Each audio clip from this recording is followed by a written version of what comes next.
प्रबल वर्षा एही जिल्लाकु yellow warning जारी।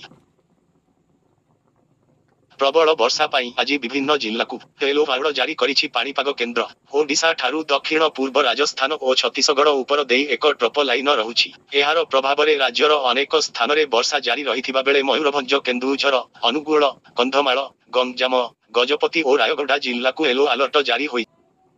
पवनर बेग 40 रु 50 किलोमीटर रहिबा सह गोटिए किंबा दुईटी स्थान रे प्रबल वर्षा हेबो। उत्तर आभ्यंतरीण जिल्लागुड़िकर किछि किछि स्थान रे मध्य समान स्थिति रहिबो। सेहिपरि काली मयूरभंज, केन्दुझर, ढेंकानाल, जाजपुर, भद्रक, बालेश्वर जिल्लाकु येलो वार्निंग जारी करा जाइछि। विशेष भावे उपकूल ओडिशा और तार पार्श्ववर्ती एवं आभ्यंतरीण ओडिशार किछि स्थान रे आगामी 3 दिन जाए विस्तारित वर्षा हेबो। वर्षा जोगु 4 रु 6 डिग्री तापमात्रा ह्रास पाइबो। एही समय रे समुद्र अशांत रहुथिबारु मत्स्यजीवींकु समुद्र जीवा पई बारण करा जाइछि।